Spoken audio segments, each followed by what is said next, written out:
Hi all, welcome back. അപ്പോൾ എല്ലാവർക്കും പുതിയൊരു വീഡിയോയിലോട്ട് സ്വാഗതം.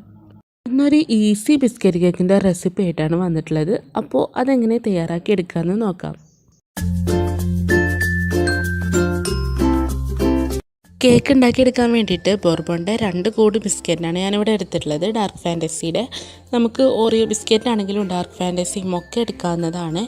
അപ്പോൾ മൊത്തത്തിൽ 30 ബിസ്ക്കറ്റ് ഉണ്ട് കേട്ടോ. ഇനി എല്ലാ ബിസ്ക്കറ്റും നമുക്കൊന്ന് പൊടിച്ചെടുക്കുക. അപ്പോൾ മിക്സിൻ്റെ ചെറിയ ജാർ എടുത്തിട്ടുണ്ട്, അതിലോട്ട് ബിസ്ക്കറ്റൊക്കെ ഇട്ടിട്ട് ഒന്ന് പൊടിച്ചെടുക്കുകയാണ്.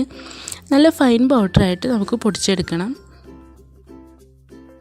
അങ്ങനെ ബിസ്ക്കറ്റൊക്കെ ഒന്ന് പൊടിച്ചെടുത്തിട്ടുണ്ട്. എല്ലാതും ഇതുപോലെ ഒന്ന് പൊടിച്ചെടുക്കുക. അപ്പോൾ എല്ലാ ബിസ്ക്കറ്റും ഒന്ന് പൊടിച്ചെടുത്തിട്ട് വേറൊരു ബൗളിലോട്ടൊന്ന് മാറ്റിയെടുക്കുക. ഇനി വേറൊരു ചെറിയൊരു ബൗൾ എടുത്തിട്ടുണ്ട്, അതിലോട്ട് 1 ടീസ്പൂണ് സോഡാപ്പൊടി, അതുപോലെ 1 ടേബിൾ സ്പൂൺ വിനാഗിരിയും ചേർത്തിട്ട് നന്നായിട്ടൊന്ന് മിക്സ് ചെയ്ത് വെക്കുക. ഇത് നമ്മൾ കേക്ക് ബാറ്ററിലോട്ട് ഒഴിച്ചു കൊടുക്കാൻ വേണ്ടിയിട്ടാണ്.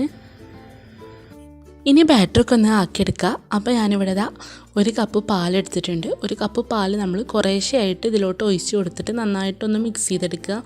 1 കപ്പ് ഫുള്ളായിട്ട് ഒപ്പം ഒഴിക്കേണ്ട ആവശ്യമില്ല, കുറേശ്ശെയായിട്ട് ഒഴിച്ചിട്ട് നന്നായിട്ടൊന്ന് മിക്സ് ചെയ്ത് കൊടുക്കുക. പിന്നെ ഇതിലോട്ട് നമുക്ക് വേണമെന്നുണ്ടെങ്കിൽ പഞ്ചസാര പൊടിച്ചത് ചേർത്ത് കൊടുക്കുക. അപ്പോൾ നമ്മൾ ബോർബൺ ബിസ്ക്കറ്റിന് അത്യാവശ്യത്തിന് നല്ല മധുരം ഉണ്ടായതുകൊണ്ട് ഞാൻ അതൊന്നും ചേർത്ത് കൊടുത്തിട്ടില്ല കേട്ടോ. അപ്പോൾ ഇതാണ് കേട്ടോ നമ്മുടെ ബാറ്ററിൻ്റെ കൺസിസ്റ്റൻസി എന്ന് പറഞ്ഞാൽ. ഒരുപാട് തിക്കാവാനും പറ്റില്ല, ഒരുപാട് ലൂസായിട്ട് എടുക്കാനും പറ്റില്ല. അപ്പോൾ 3/4 കപ്പ് പാല് മാത്രമേ ഉള്ളൂ ചേർത്ത് കൊടുത്തിട്ടുള്ളത്, ബാക്കി 1/4 കപ്പ് ബാക്കിയാണ്. ഇനി ഇതിലോട്ട് വിനാഗിരിയും സോഡാപ്പൊടിയും കൂടെ മിക്സ് ചെയ്ത് വെച്ചിട്ടുള്ള മിക്സും കൂടെ ചേർത്തിട്ട് ഒന്ന് ഇളക്കിയിട്ട് കൊടുക്കുക. അങ്ങനെ നമ്മുടെ കേക്കിൻ്റെ ബാറ്റർ ഇവിടെ റെഡി ആയിട്ടുണ്ട്. ഇനി കേക്കിൻ്റെ ബാറ്ററൊക്കെ ഞാനിവിടെ ഒരു കേക്ക് ടിൻ എടുത്തിട്ടുണ്ട്. അതിൻ്റെ മുകളിൽ ഞാനൊരു വൈറ്റ് പേപ്പർ വെച്ചിട്ട് അതിലൊക്കെ ഒന്ന് ഓയിലൊന്ന് സ്പ്രെഡാക്കിയിട്ടുണ്ട്. ബട്ടർ പേപ്പർ ഉണ്ടെങ്കിൽ അതും യൂസ് ചെയ്യുക. ഇനി അതിലേക്ക് നമുക്ക് കേക്കിൻ്റെ ബാറ്ററൊക്കെ ഒന്ന് ഒഴിച്ച് കൊടുക്കുക. കേക്ക് ടിന്നില്ലെങ്കിൽ നോൺ സ്റ്റിക്കിൻ്റെ ഏത് പാത്രമൊക്കെ എടുക്കുക കേട്ടോ. അപ്പോൾ ബാറ്ററൊക്കെ ഒന്ന് ഒഴിച്ച് കൊടുത്തിട്ടുണ്ട്. ഇനി ഇത് ജസ്റ്റ് ഒന്ന് ടാപ്പ് ചെയ്ത് കൊടുക്കുക. പിന്നെ കേക്ക് ബേക്ക് ചെയ്തെടുക്കുന്നത് ഇതുപോലുള്ളൊരു ഇഡ്ഡലി തട്ടിലാണ് കേട്ടോ. അപ്പോൾ അതിൻ്റെ മേലായിട്ട് ഞാൻ ചെറിയൊരു റിങ്ങൊക്കെ വെച്ച് കൊടുത്തിട്ടുണ്ട്.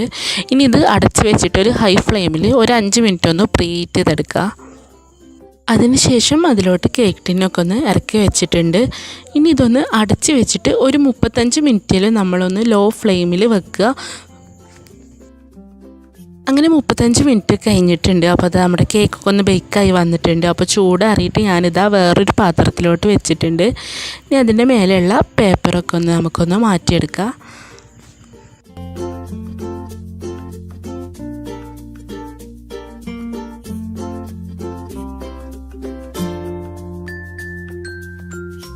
അപ്പോൾ ഇതാ നമ്മുടെ കേക്കൊക്കെ നല്ല അടിപൊളിയായിട്ട് തന്നെ കിട്ടിയിട്ടുണ്ട് കേട്ടോ. നല്ല സോഫ്റ്റായിട്ട് വന്നിട്ടുണ്ട്. ഇനി ഞാൻ കേക്കിൻ്റെ മേൽക്കൂടെ കുറച്ച് ചോക്ലേറ്റ് ഗനാഷും കൂടെ ഒഴിച്ച് കൊടുക്കുന്നുണ്ട്. ഇത് ഓപ്ഷനിലാണ്, പക്ഷേ ഇങ്ങനെ ചേർത്ത് കൊടുത്താൽ നല്ല ടേസ്റ്റാണ് കേട്ടോ. അപ്പോൾ ഞാൻ കുറച്ച് ചോക്ലേറ്റ് ഗനാഷും കൂടെ ഒഴിച്ച് കൊടുത്തിട്ട് എല്ലാ ഭാഗത്തേക്കൊന്ന് ആക്കി കൊടുത്തിട്ടുണ്ട്. ഇനി കുറച്ച് കളർ ഷുഗർ ബോൾസും കൂടെ ഒന്ന് ഇട്ട് കൊടുക്കുന്നുണ്ട്, കാണാൻ ഭംഗിക്ക് വേണ്ടിയിട്ട്.